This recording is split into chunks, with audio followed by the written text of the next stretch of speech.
Good morning or good afternoon, I don't know. Let's start the session, special session 1, Development Finance, External Constraints and Effective Demand in Maria da Conceição Tavares. First, I'd like to thank the organizers of the workshop and express BNDES' great pleasure in supporting this event.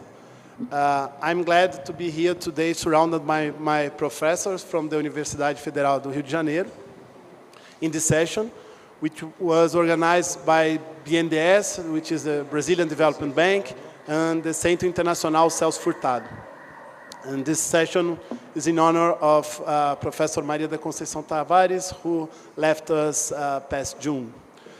For those unfamiliar with Conceição Tavares, she was one of the greatest Portuguese-Brazilian economists and a pioneer in the structuralist traditions of CEPAL, the Economic Commission for Latin America and the Caribbean. The connection between Conceição and BNDES dates back to 1955, when she was hired by the working group CEPAL-BNDES.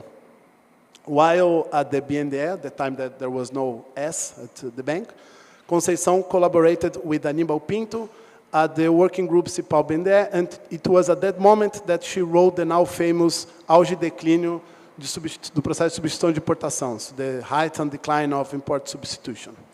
After collaborating with Aníbal Pinto, Conceição went on and became the coordinator of the working group CEPAL-BNDES. Much have been said about Conceição's political contributions and her distinctive personality.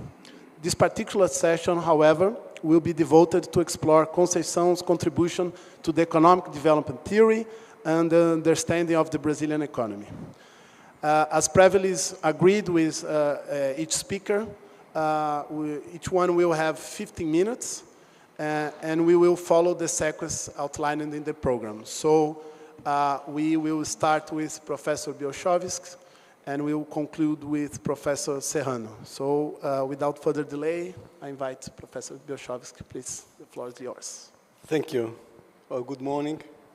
I thank Suma, Pinkusfelder, and Aidar for inviting me.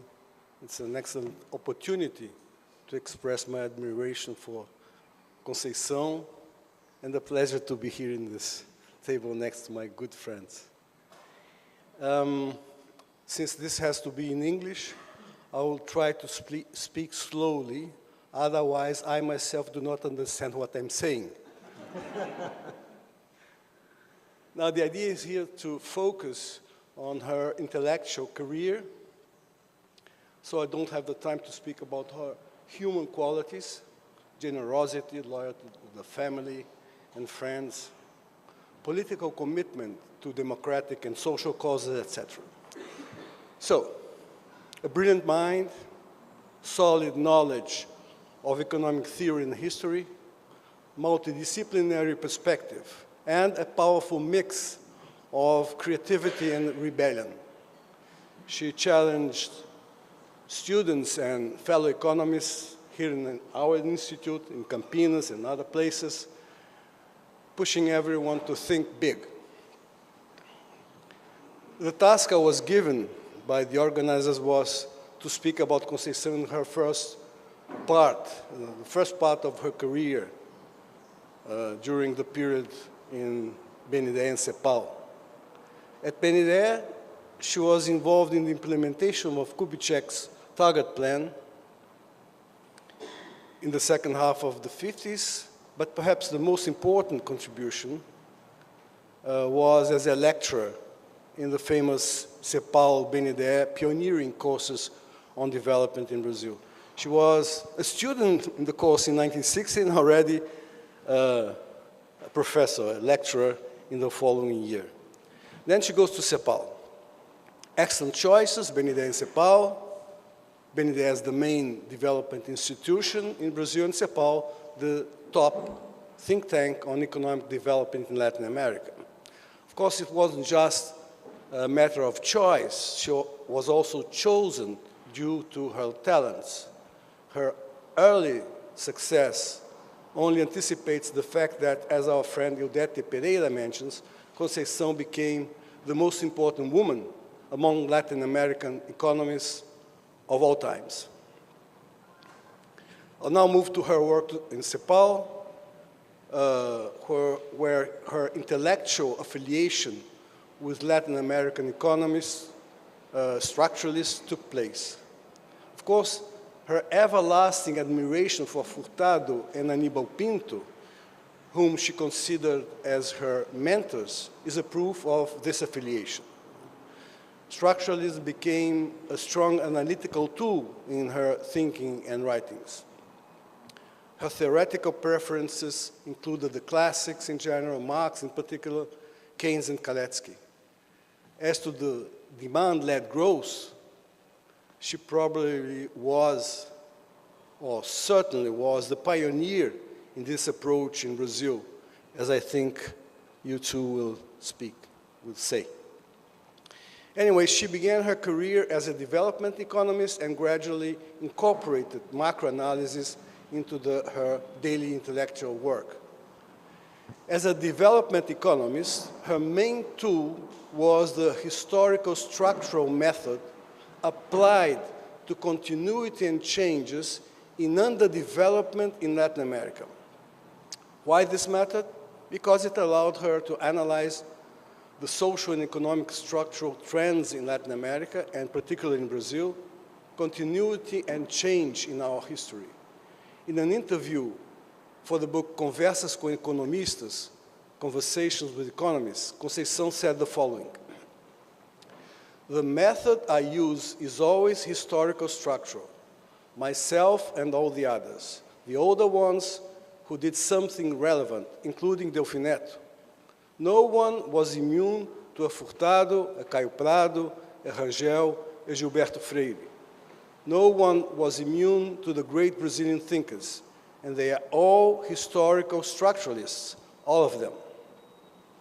When she arrives at CEPAL, she meets there, in the beginning of the 60s, she meets there a quite mature analytical framework, including this historical structural method, to deal with underdevelopment patterns in the region. That's what she finds there. It was perhaps not properly formalized, but was intellectually very appealing. She meets there its Latin American version of development economics, which according to a very recent paper by Carlos Pinkusfeld is in many aspects superior to conventional development economics. This analytical construct includes a number of elements, and Conceição used abundantly most of them in her analysis. I need to spend a couple of minutes on this. Here are some of the main ideas that she found in her arrival at CEPAL concerning underdevelopment in Latin America. First, the center-periphery approach, and within it, inward-oriented growth as opposed to former export-oriented growth. Second, and here I use Otávio Rodrigues in his classical 1981 book on CEPAL, underdevelopment means a structural pattern in Latin America defined by two features, both differentiating the countries in the region from the developed countries. The first is low productive diversity and trade specialization in natural resources, and its corollaries, the ideas of external vulnerability and structural disequilibrium in the balance of payments. It follows that overcoming this requires industrialization. In the first of the two papers by Prebis and CEPAL, the emphasis goes to terms of trade.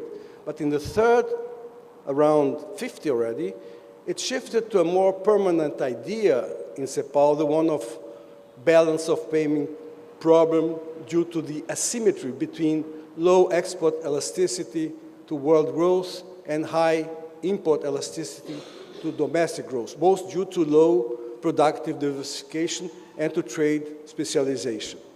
A parenthesis, my friend here, Matthias Vernengo, jointly with Caldente, have a beautiful paper on Prebisch in the 30s dealing with the problem of external constraints in that critical period. Balance of payment disequilibrium was, of course, central also to the thesis on structural inflation by Noyola Vasquez and Osvaldo Sunken.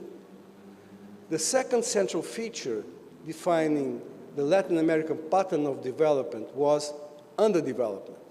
This was already in Prebisch's inaugural text at CEPAL, many years before Lewis's classical work on unlimited supply of labor or disguised unemployment. Prebisch referred to it with the expression active labor force surplus. A decade later, when it became clear that industrialization was not eliminating underemployment, the idea evolved into what may be termed as underemployment resilience, as in the book Development and Underdevelopment by Furtado, as in Aníbal Pinto's texts on structural heterogeneity. Underemployment resilience results in resilience in income distribution, which also came in the 60s, as seen in the works of Furtado, Aníbal Pinto, Sunken, and also Conceição. And in all of them, you see claims for agrarian and other reforms so as to improve income distribution, which were at the center of the political economy debate in the 60s in America Latina.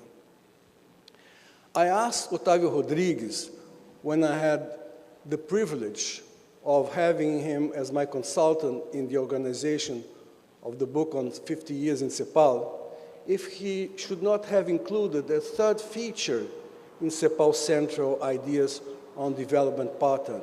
And he agreed, to my joy.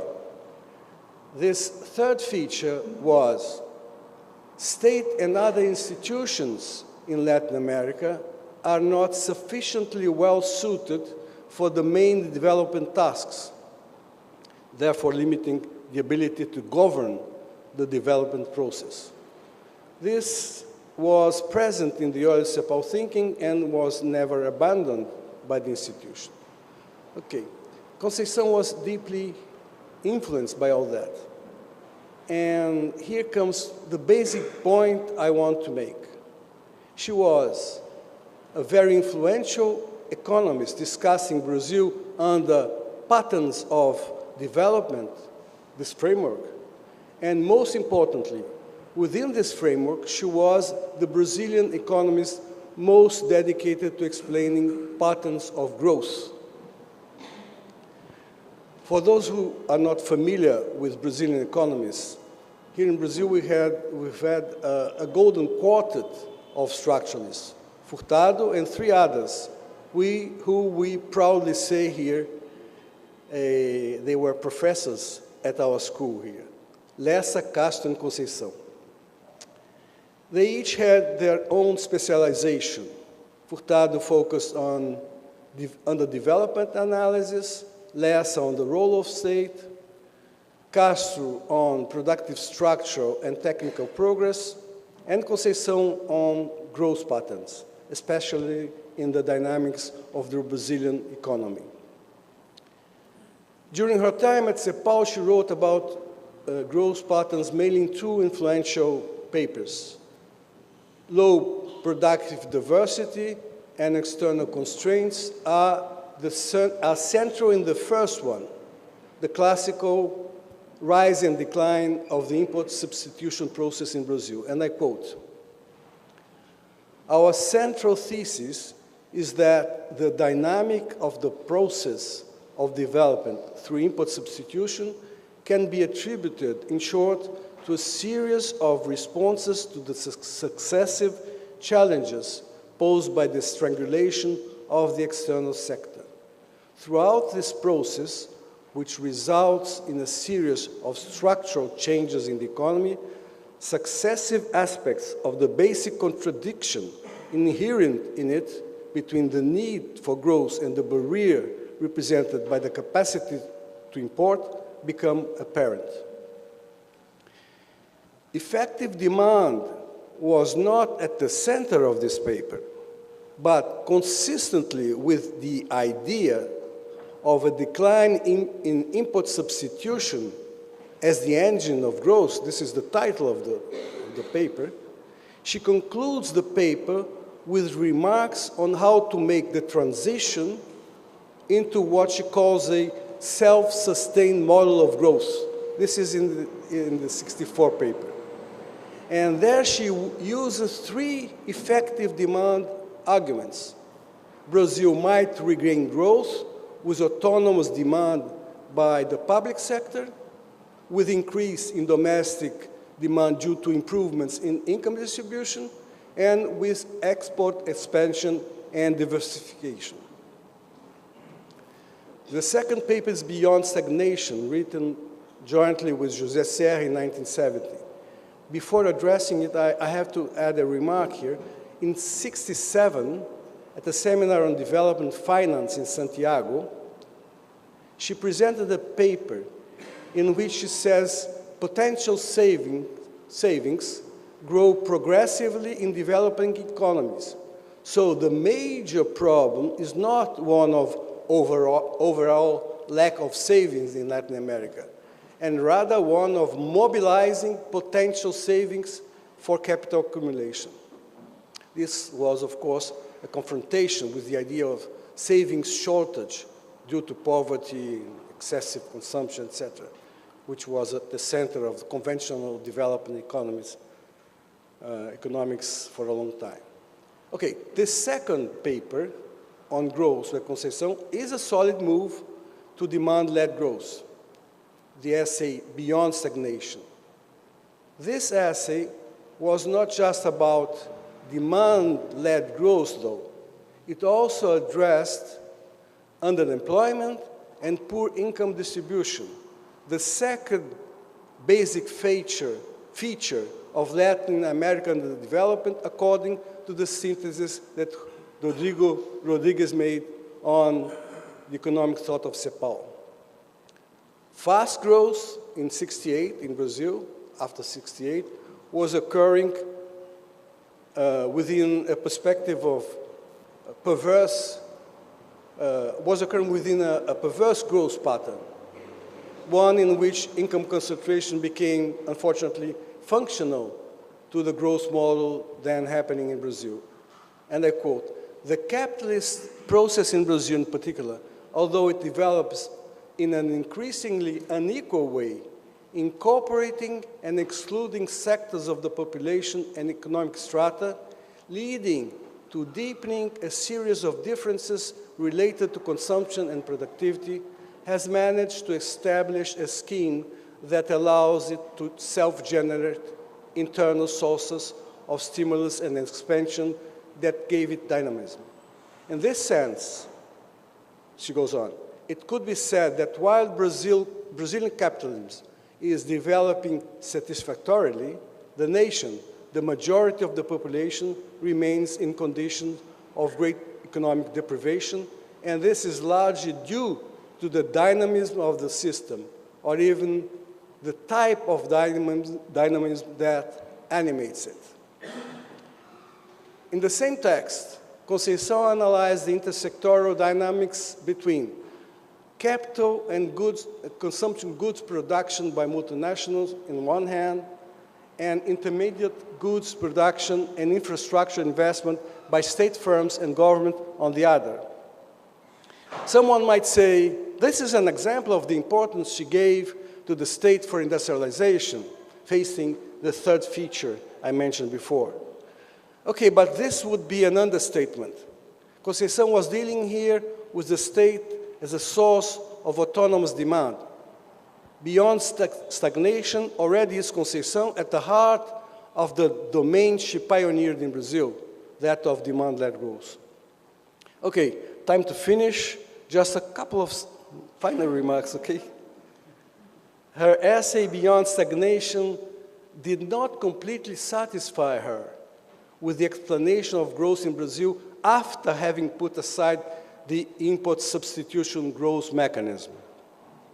The unsatisfaction led her to another significant contribution to analyzing Brazilian growth, the idea of endogenous cyclical growth based on Karetsky. And just as a curiosity, she had a group of study on Karetsky when she was still in CEPAL in Chile in 72. She wrote on endogenous growth in 2 stages, 74 and 78. Her presentation of the first was done, I don't know if in this very room or a few meters away. I don't know if you were there, Carlinhos, in this presentation of the 74 thesis. You weren't. You were in the children garden, yeah, baby garden. And I happened to be present in that memorable occasion. Again, an original and ingenious analysis, as would be her essay on the recovery of the dollar hegemony published in '85. And I'm finishing, and in a revised version in 96. Well, endogenous growth and dollar hegemony, along with other contributions, are beyond my assignment, which was to talk about the career of our dear friend and mentor, Conceição at BNDES and CEPAL. My time is up, so allow me, Gabriel, just one last point. It goes to the 2 next speakers. Carlos Medeiros is among the best development economists in Brazil, if not the best. No, if not the best, partly because he is the main follower of Conceição in the subject patterns of development. And Franklin Serrano is among the best macroeconomists in Brazil, if not the best, partly because he's the main follower of Conceição in the effective demand perspective of growth. Thank you.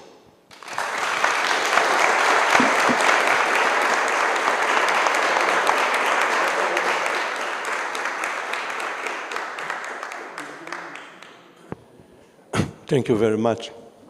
Thank you for the organizer of this discussion about the contribution of Conceição Tavares. It's really interesting moment to say something. But I wrote many years ago a paper on a very important paper of Conceição Tavares, that she wrote this paper in 80, called Problems of Advanced Industrialization in Peripheral and Late Capitalism. And this is for a seminar that occurred in Mexico. And my great friend, Moreno Bride, just had a picture of Conceição Tavares at that point. How can I put this picture here?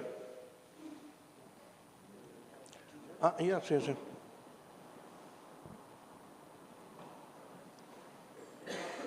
Yeah, yes, this is the picture. She's in the 80s. Yeah. Yeah, this is a Van Zilber. Huh? It's not Ricardo Suma with the beard? No. Yeah. Volta lá para o texto, né? Yeah. Yeah.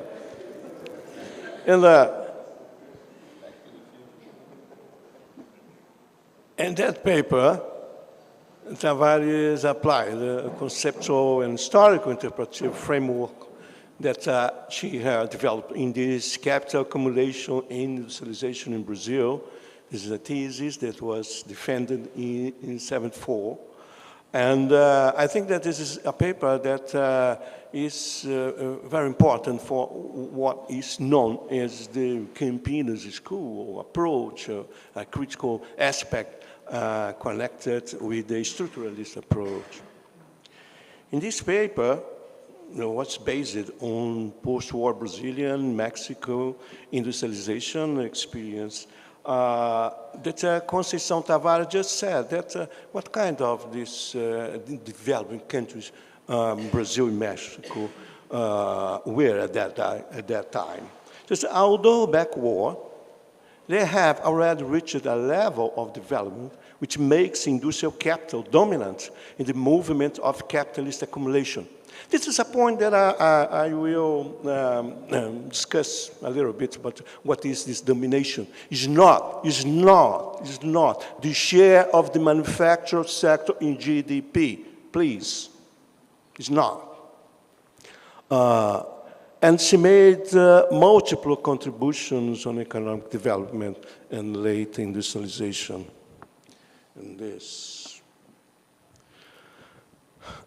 She distinguished in that paper 3 levels of problems that normally in theory of development theory is connected as the same thing. The first problem is, said, the problems that arise from the micro-macro disproportion arising from the transplantation of modern sectors into backward economies. The second is the problems associated with the production and consumption patterns led by large multinational in those countries, and the problems related to segmentation and marginalization of urban labor markets. The 3 different kinds of problems. The distinction between what Tavares called problems of the dynamics of late industrialization and those from the historical formation of societies, that is the base for understanding poverty in both nations, Brazil and Mexico, constitute, from my point of view, the great contribution of this test. Problems describe in a stylized way the pattern of development in Brazil, Mexico from 50s and 80s, but the main emphasis is during the 70s. This pattern is described as a pattern of accumulation led by industrial capital centered on the expansion of domestic markets. Of course, Mexico, after that, changed a lot of this, but Brazil is the same. What makes industrial capital dominant in this pattern, she argues, is not exactly the highest rate of growth and investment observed in period in most dynamic branches, industrial branches, as the consumer durables and heavy industry and segments of capital goods. Or, as I said, mainly is not because the manufacturing sector has a higher level compared to GDP, but warned Tavares because they command the process of capital accumulation in the private sector.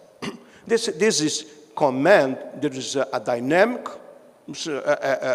dimension, as Fabinho does know a lot, but this is input-output production, although the connections that the industrial sector just has higher multipliers to induce higher investment in other activities. But it's not only this, it has very important connections with the influence of this sector in the economic policy. And in a kind of tripod structure was the main basis she presented in that paper. The process of industrial accumulation is described based on a historical pattern in which public investment in infrastructure complements foreign investment and private domestic investment. And this kind of tripod investment structure, she said that although it's subordinated to the big international capital, this dynamic, this connection between the 3 sectors make articulation of different fractions of capital and was important for the modernization of important parts of the older structure. She said that from a macroeconomic point of view, the key element was to make the wage patterns be compatible with the consumption pattern and productive structure.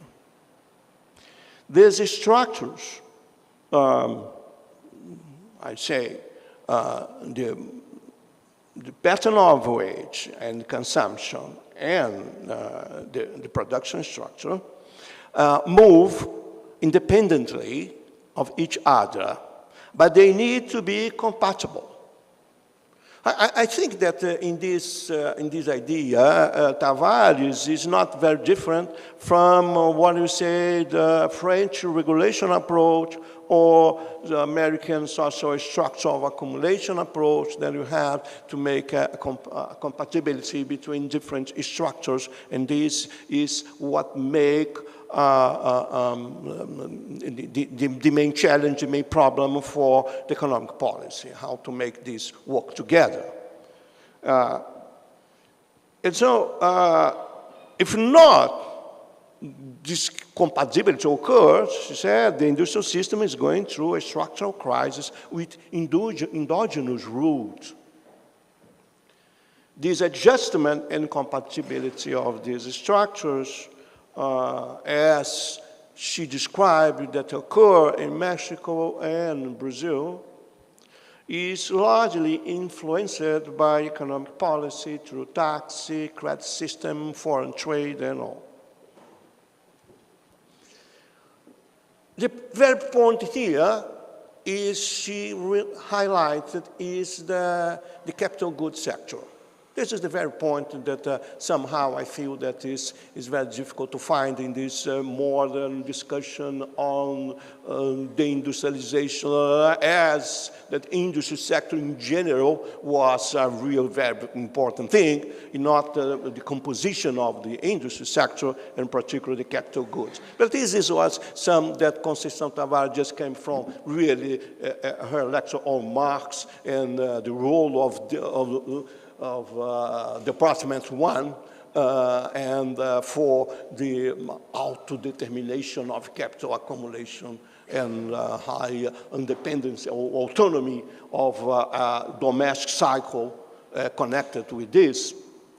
So since the changes in income distribution and economic policy along the 60s and 70s have made this pattern possible in Brazil, Tavares analyzed its cycle dynamics, highlighting in particular some mechanisms that has important limits for an endogenous cycle.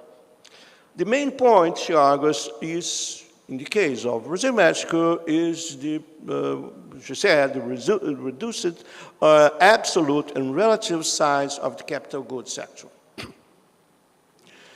In addition to the recurring problems related to capacity to import, that is very common associated with this, Tavares highlights two connected problems. First, in this pattern, the rhythm of global investments become heavily dependent on the autonomous decisions of the investment, which the state associated with international capital plays a decisive role.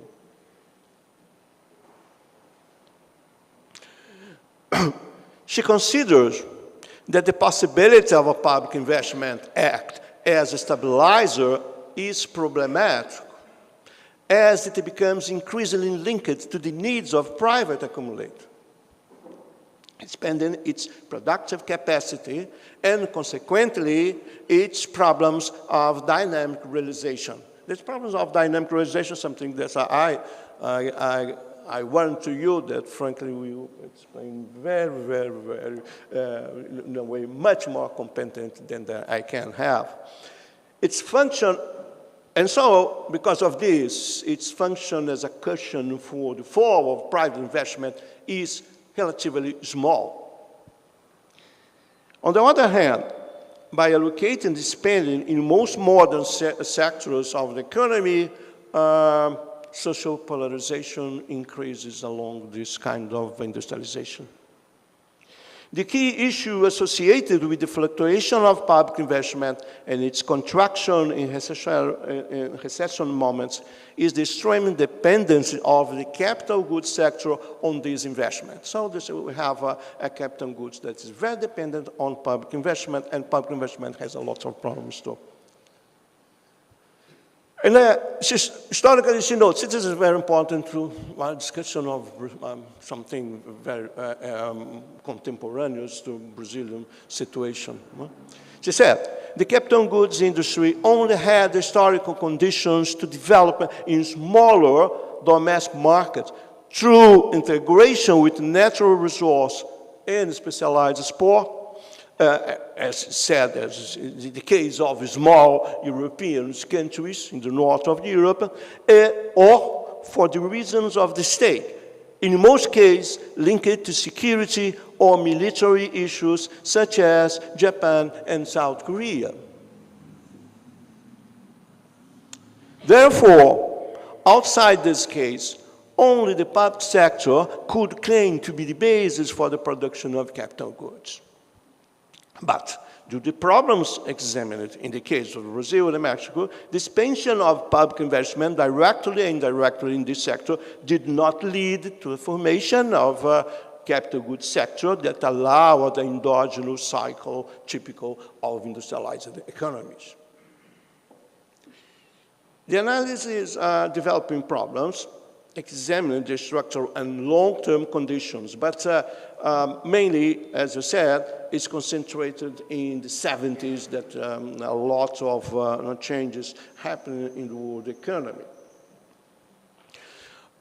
Something about development states, but this is something that is not that paper, but in a paper that she published a few years after, there's reflections on the state and the planning that was published here in 7 years after, in '87.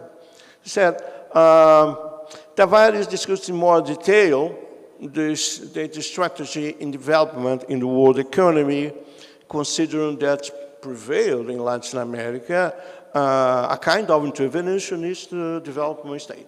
She said that. But, and of course, there is a connection with the discussion, but she made very interesting points on it.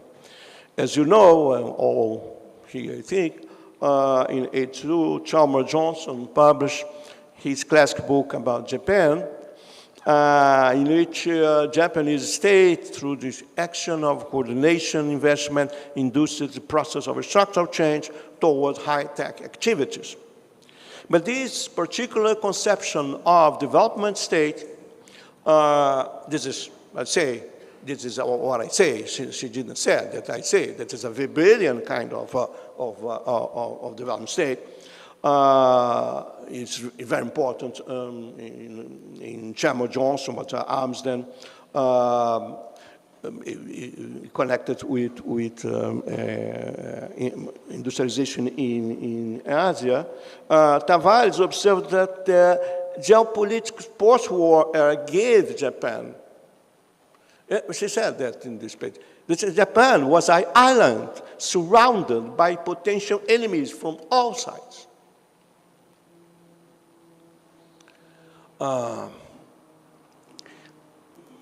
She said that although particularly relevant in Asia, the decisive and successful intervention of the state in economic planning was not specifically in Asia, but rather was in the general situation of post-war circumstance, particularly important in France and Italy. She observed that despite great difference regarding the forms of intervention of the state and economy in the story of capitalism, and I quote, "The state determines the rules of economic game, always in close connection with the emergence of large groups. There is no big group in the world that did not arise with the determined and discriminatory support of the state." In Latin America, the predominant political and sociological analysis have always highlighted the weight of economic interest and political alliance between backward and modern sectors in formation of this state. I stated that guided by civil, military, technical bureaucracy, is stimulating industrialization through planning. The social basis of the specific formation of the development state was marked by a structural heterogeneity. This is the point of Aníbal Pinto that is very important for Conceição Tavares in her interpretation of the possibilities of the states. And so, connected with this, it's very important examining the other problem that I just have 5 minutes, so I'm just will interrupt briefly if without finishing what I had to say, but just to make an invitation to read this paper that is published. So, along her analysis, Tavares observed that the high level of poverty that distinguishes Brazil and Mexico is a historical heritage. And they are not, as many approach connected, is a functional to capital accumulation. And because of this, it belongs more general characteristics. And so, what she said, that development states, historically led by Getúlio or Lázaro Cárdenas in Mexico, articulated heterogeneous interests, enable an alliance between national capitals and diverse other sectors. And this point, that Conceição Tavares just follows an idea that was developed by a great friend of her and us, and very important here in this house, is Fiore, has said that the distinct aspect of the formation of the states in Brazil, in contrast with reality observed in central countries, is that the political system has less ability to filter and mediate conflicts of interest, giving less autonomy for states and bureaucracies. And a point is that she made with Carlos Lessa and Sulamis Daim, that was important for reflection of Conceição Tavares in the capacity of the state, was that developmentalism occur in a socio-political context in which the subordinate orbits from the point of view of the industrialization are not from political point of. This is a kind of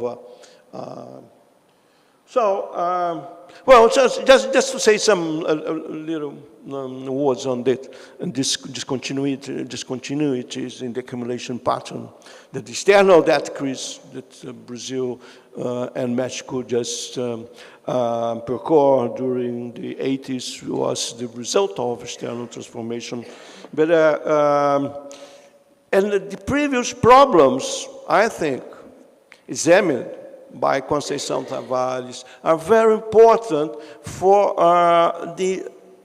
how to understand how the transformation of a balance of payment crisis in a very structural and state crisis and to open a new pattern of accumulation in the next decades.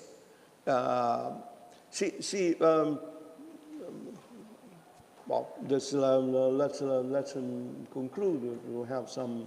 But what I'd say that in new millennium, some transformations that occur in new millennium alter exactly those two factors that the model described by Tavares regarding previous accumulation pattern assumed the greater importance for internal dynamics, the wage rate and public investment. So just to conclude that the problem is that nowadays it's much higher difficult to connect the articulation of public investment with capital goods sectors. This is I think that this is what a great message for her is the difficulty in order to create a new pattern of growth with the different characteristics that happen in Brazil and Mexico nowadays, is how to articulate this kind of public investment with capital goods. So, but this is a very short final, because I don't have time to conclude this completely, but this paper is available, so for the Conceição, and my paper on this paper on the Conceição, and this can be just thank you very much. Sorry.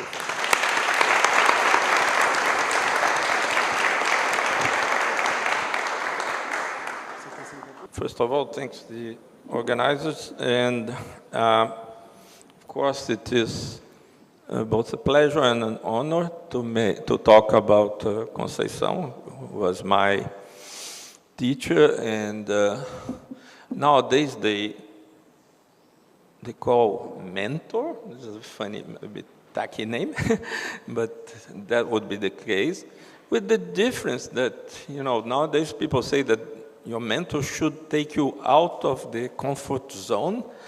With Maria da Conceição Tavares, there was no comfort zone. So he was a super mentor.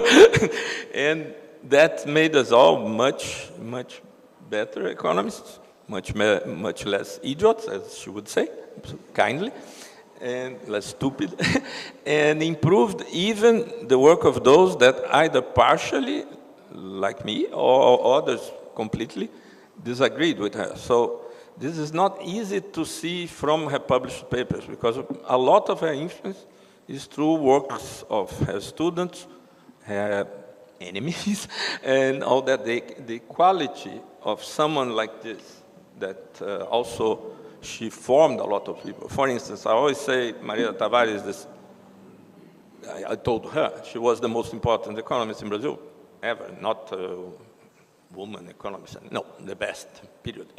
And she said, no, there is Furtado. And I said, okay, but you taught here, you formed a lot of people, you debate during years. He was teaching in France, and we all learned a lot of it, but that's why I say, and she said, oh, okay. She was happy with that. And it is true. She had this thing, important thing about collective work that we see here in this seminar, how we, working as a group, achieve much more. It's something that I learned especially from her, and then later by our also late, great Pierangelo Gariani. No wonder this seminar has this particular twist. And I will speak only about the Conceição as in a very complementary way with our two friends spoke. But, Conceição Tavares liked these Kalekian department schemes, and she emphasized the importance of what you used to call D1, the capital goods sector that produces capital goods sectors of Medeiros. So Conceição was the D1. She produced us, who produced the thing. So I want to talk a little bit about the tools that she gave us. There was a great improvement relative to the tools available to the usual development economics. This is, I think, is the most important contribution in this regard. I'll talk only about that. Now, the main influence in this regard, of course, the spreadsheet in the external constraint, but in what relates to demand-led growth. In fact, paradoxically, the first big influence was Furtado, because in his book, The Economic Growth of Brazil, he makes one of the first pioneering analysis of demand-led growth in historical context of developing countries. Since later, he switched to sort of Harold Dahmer savings constrained growth. I never understood why, but she didn't. She actually debated with him in the 1970 paper, and she got the, let's say, the reinforcement by Kaleksky to move on in this direction. This is very important to understand the timing of things, and also the more complete and consistent works after the early 70s. But the general idea, like both, especially Ricardo Bielschowsky said, was already there in the 60s papers. Now, other big influences in Conceição Tavares, of course, Marx, Keynes, Schumpeter, at least she said so. It's not that easy to see that much contributions of Schumpeter in her work, because her Schumpeter was a tiny little amount of technical change investment in Kalecki. So it's not Schumpeter, it's Kalecki, Schumpeter. Like many of our neo-Schumpeterians here, they have nothing to do with Schumpeter, thankfully, and have a lot to do with Kalecki. Of course, I'm talking about Mario Posses and his followers. And luckily, they talk about Schumpeter, but they don't care much, which is a good thing. Another influence that I don't like very much, but for her was very important, was IE-UFRJ. And this, there were two important influences there. Inácio Rangel was, I forgot the G, is Ignacio Rangel, I wrote wrong, but who was at the BNDES. No? She doesn't quote him much because he didn't write much about the stuff she was doing, but even the historical structural method and other things, of course, Inácio Rangel was self-taught, very peculiar, but a huge influence. And also this idea of thinking always in terms of cycles, it's very much a Rangelian idea. This strange combination, Marx, Kalecki, Keynes, Schumpeter, also is in Rangel. So this is one of the influences that have been downplayed in the history of her thought. And another one that is also, I couldn't find any citation, is Sweezy, in the sense that even, Sweezy had a lot of limitations concerning the theory of value distribution. Let's not enter into that. Many of them coming from IE-UFRJ. He liked IE-UFRJ. He liked the idea of, although Marxist, he emphasized the importance of the surplus, the realization of the surplus, the role effect of the separation between the problem of demand, the problem of the surplus. So he was in the background because he made many people know that these authors existed. So in this sense, it's another of the secondary influence, but it should be considered. But of course, the main one was Kalecki and Stein, his own main follower. Now, what is the relation between Kalecki and Conceição Tavares? Why I say it's very important what she brought us. As many of you know, Kalecki had three theoretical frameworks, one for capitalists, one was for socialists, and for the so-called mixed economies. Kalecki used the effective demand determines output in the short and the long run in what he calls capitalist economies. Of course, the socialist economies are constrained by capital. There's no demand problem, and so there is a continuous forced savings process with full employment, not through substitution, but full employment is both a right and an obligation in a socialist economy. Therefore, the productivity is low. Yeah, sure, you can't throw people away. The productivity is low, okay? And there was the mixed economies, and as usual, is the glass half full or half empty? Kalecki thought that it was half full, that mixed economies, which were not all developing economies, but developing economies that had a large developmental state, like Brazil, Mexico, and India, for instance. Particularly, he worked in the India plan. He believed they are more similar to the socialist economies, and therefore, when dealing with developing economies, Kalecki always used the forced savings sort of Cambridge model without full employment, of course, with full employment of capital or other constraints, but not. And the big thing that Conceição did was say, no, this is not a good representation. Capitalist developing economies, even the ones that had a large intervention of the state, well, the central economies had large intervention of the states in the post-war. That was not so different. Medeiros talked about her paper on planning, that talked about France and all the things. So the distinction was more degree, it's not a different kind. And I think a main contribution was saying, listen, the late industrializing peripheral economies are just capitalist economies with certain characteristics, of course, important. But they work in the same way. They produce what there is demand for, prices have to cover costs and generate the surplus. There's no need to follow this thing, which is a tool for planned economies. And it's not the same. It's market, capitalist economy. And in this way, she was an absolute pioneer in applying demand-led growth in developing economies. There are very few exceptions, since most development economists thought there's very little capital in the periphery. Immense majority said, so the demand doesn't matter. Yeah, of course. It is true, the capital was too little relative to labor, but who said there would be demand for all the little capital that there is? And if there is no demand, will there be any investment? So the idea of demand-led growth appears there. The only other economists that I know had these ideas in the early 60s was Gabriel, but that was not very influential, useful, because he never published it. You know, this only came out partially because I complained a lot in 2015, and influenced nobody. And there were a few people, I think, in India. You have to talk with Amitabh Dutch.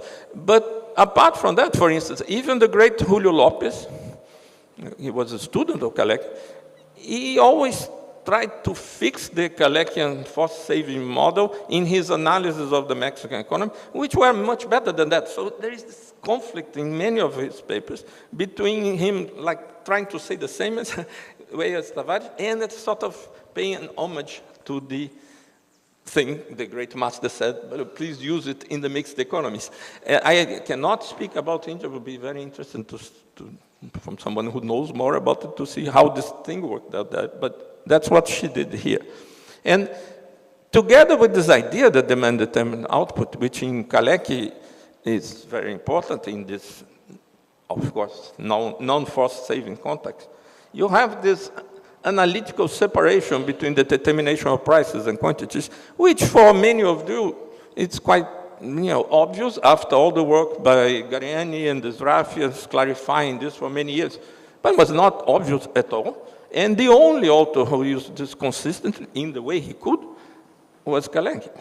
And this is, implies also, and this is very important to our discussion here, the absence of any necessary relation between distribution and capital accumulation. Contrary to neo-Kaleckians that have been trying to find either wage-led growth or then later Baduri, Maglin, profit-led growth, Kalecki himself did not think there was any necessary connection, and Maria Tavares also hasn't. Critique of Furtado, critique of many people, there's no connection, positive or negative. One thing has nothing to do with that. Capitalist economies can grow with any income distribution, good, bad, or horrible in the case of Brazil, provided demand is growing. And this is not common even nowadays. And he was one of the few people who follow Kalecki's lead on this regard. Another thing, so after the 70s, he clearly said that neither potential savings, or like reducing consumption would not increase investment, nor forced saving was important for development. And again, Conceição considered effective demand, and this is a phrase by Baltar and Posses, it's very good, following her ideas. It says, effective demand should be seen as a solution, not a problem. It's not something that happens in crisis. It's relevant when you have when it lacks. It's just the real theory of output in capitalist economies. It's normal. And as I said, the origins of her demand-led discussion already appears in the discussion of inward or outward development in the 60s. She always emphasized what Medeiros talked about very well, the so-called dynamic realization problem, which is really the Herod problem, the knife edges, reconciling the capacity and demand aspects of investment in the longer run and preventing instability. And of course, she talked about the important role of non-capacity generation, autonomous demand. And she talked also about autonomous demand. Now, she had this idea that growth pulled by non-capacity generated effect demand was sort of a phase of a capitalist economy, which when they actually achieved what Medeiros said was difficult to achieve, they got this capital goods sector capable of generating its own technical progress, then something more like the Kalecki model with the trend would become possible. So although you had these other sources, you didn't need it so much, but this was not in general, and this was just if you had this D1, the technological, creating technical process. Of course, some of us, I have some doubts about the feasibility of this generating growth, but in any case, she went in this direction. And in what regards this autonomous investment, one important contribution that was mentioned already by Ricardo Bielschowsky was that the point very early on was not lack of savings, because one way or another, through forced savings, for example, investment always generates the savings it requires in the aggregate. I mean, it's not a problem as such, but the problem was the so-called funding problem, which has nothing to do with saving, it was very clear to us, but the mismatch in the time frame of your returns and your debts, and therefore involves discussion of institutional creation of long-term debt, and, very important, the question of lender of last resort, or maybe penultimate resort, the BNDES, that in order to have the investments that would change the structure of the economy that she wanted so much to happen, in order to create these big firms that would generate endogenous technical change.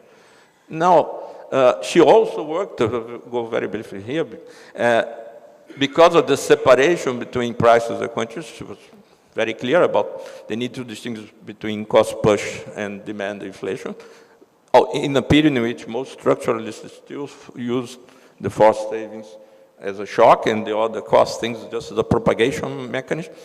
She introduced the discussion of Stein, of Silus Labinis, even brought these people here in the middle of dictatorship, and the late work of Hicks, the more heterodox work of Hicks. She had this discussion of fixed and flex prices, the importance of distinguishing between nominal real markups, which are another limitation of the neo-structuralist approach. It started using markup prices, but this markup fell from heaven. In this, she was following Roberto Frankel's, which in a way was following an influence from the Cambridge Economic Policy Group, Godley and others. And there is a part that's very little known of her work. She has a very good paper with Paulo Renato de Souza, who unfortunately moved to the other side of the force. But this happens in the 90s, a lot of things happen. But anyway, he has a great thesis supervised by her and a very good paper with her about labor markets theory. There is a critique of the mechanical application of Lewis' model in industrialized economies. She said, okay, there is what we would call the two-limits theory. That's very similar to what we study in Zaffian economics. The wages as a minimum connected with subsistence, not necessarily in the countryside, the self-producing, self-consumption of the poor people, but what the state puts as minimum wage or unemployment benefit, the floor for subsistence wages, and the bargaining wage that normally is a little higher and depends on the conditions of accumulation. Very similar to Marx or Smith. And she said, but even in developing countries, again, you don't need a different theory, right? You apply the same theory with different parameters, different political. It's not that things fall upward in developing countries. It's not like here is Lewis in the rich countries is Solo. No, that she wouldn't buy. And finally, she introduced in the literature the wage differentials connected to internal labor markets of Michael Piori and other institutions. All this she did in the 70s, and this was completely new. Her contribution to development economics was to, ignore development economics. She got the best of heterodox economics in the world and applied here. She didn't care if developing economics, people were talking about pro-poor growth, capitalism with the human face. She didn't give, as she would say, she didn't give whatever for that. And finally, she did also discuss not only developing countries, but the developed countries, not only who work with the dollar, but connected with demand-led growth. she was very critical of Antonio Barros de Castro attempt to explain the end of the Golden Age through the increased class conflict in the late 60s, early 70s, because he used profit squeeze theory based on savings. And she said, no, effective demand is the thing. And she followed some idea of some sort of long cycle of Schumpeterian or Kalekian technical change cycle, like Carlota Perez kind of, a long wave, lost dynamism, and this would have increased the conflicts, etc. We don't entirely agree with that, but our view on that will be explained by Ricardo Suma this afternoon. And finally, Conceição, as I said in the beginning, was Brazil's greatest economist, had enormous influence. In particular, she was a true pioneer in what we know as demand-led growth for developing countries. In this regard, she greatly influenced sequentially the work of Mário Poças, and please ignore the labels that we use. Like, for instance, I was Kalekian, and then I discovered that was actually Sraffian, because by studying Sraffa, Gareni, and others through Ricardo Tolipan, the great professor of theory of value here, I discovered that all the deficiencies that I found and was not too happy with the price system and distribution of Kaleki were sorted out by Sraffa. In the beginning, she was like, no, that's impossible. Sraffa says law. But in the end, at least she accepted. She only thought that was too static, which is okay with me. She influenced Mário Poças, myself. Mário would not be happy to say that I say that I'm his follower, but I am through this Kalekian connection. Fábio Freitas, that introduced, being also a student being an actual student of Mário Poças, introduced the multi-sectoral dimension, also because he has obsessive compulsive thing. He wouldn't deal only with a simple supermultiplier like me. He can't deal with that. And a host of younger researchers, many present here, but like Ricardo Suma, who organized these demand-led growth workshops, also known as the Suma Palooza Festival, as many of you know, but I want this to be on tape. So I close as a pupil of Conceição. Sorry.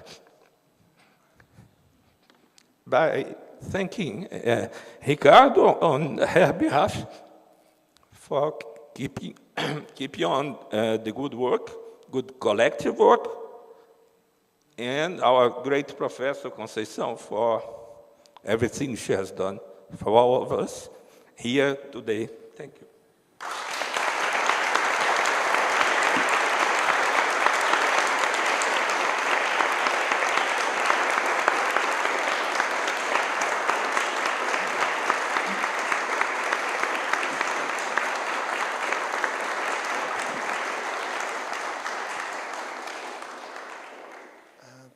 Thank you, Ricardo, Medeiros, and Franklin for this brilliant discussion.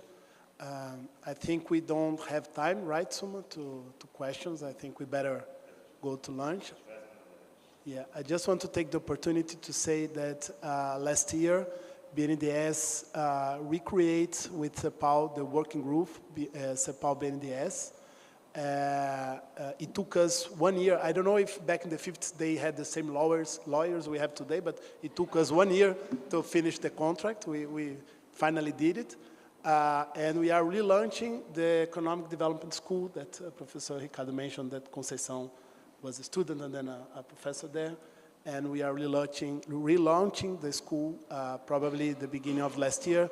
It will be open for Brazilian researchers. It will be open for Latin America researchers. Probably the Comissão Andina de Fomento, the CAF, will join us in this partnership with CEPAL. So soon we'll have more news about that. And thank you for this amazing session. Thank you.